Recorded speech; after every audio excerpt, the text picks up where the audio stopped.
Hi, good morning. My name is Rose Portes, mom of 4 kids. Araw nga pala ng Sabado ngayon kaya maaga akong gumising para mag-biking. Heto nga't nag-exercise muna ako pa konti-konti. Maliligo kasi ako at nilalamig ako kaya gusto ko mapawisan ng konti. Fast forward at tapos na nga pala ako maligo. Pagtapos ko maligo, nag-skincare na nga pala ako. Maiinitan na naman kasi ako kaya mas magandang may protection ka para sa araw. At para hindi rin masunog ang balat ko. Matindi rin kasi ang init dito sa Pinas. Kaya kailangan bago ako mag-bike, maglalagay ako ng mga cream na pang protection sa araw. Matagal-tagal na rin pala akong hindi nakakapag-bike, siguro may 3 months na. Kaya napag-isipan ko na naman na mag-bike uli. Masarap kasi mag-bike tuwing umaga. Bukod sa maganda na sa katawan, healthy pa sa kalusugan. At kailangan ko rin kasi ng healthy diet para sa mayoma ko. Yun kasi ang sabi sa akin ng doktor, mag-healthy diet ako pa konti-konti. Heto nga, tapos na ako magbihis. Ito nga lang yung naisipan kong suotin bukod sa maganda,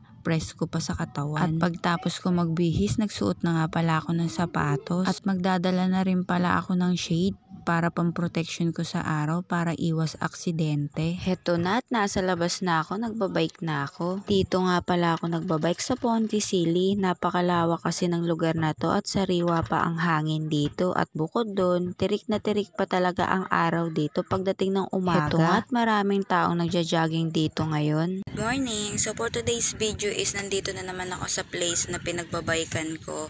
So ang ganda ng sikat ng araw dito kaya dito talaga ako laging nag-exercise kasi fresh ko yung hangin tapos tirik na tirik talaga yung araw dito. Pag sikat pa lang ng umaga, yung araw dito is vitamins na talaga. Kaya talaga dito ako talaga laging nag-exercise. So napakalawak na lugar na to. Oh. Yan. Kung nakikita nyo naman yan.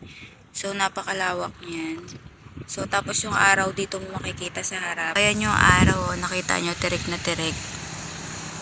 Ayan. So ang ganda ng place dito. Ang sarap mag-exercise dito, ang sarap mag-jogging. Ang dami nagja-jogging dito pero ngayon konti na lang kasi medyo maaraw na. Kaya medyo nabawas-bawasan na yung mga nagja-jogging dito. Pero pag umaga, sobrang dami na nagja-jogging dito.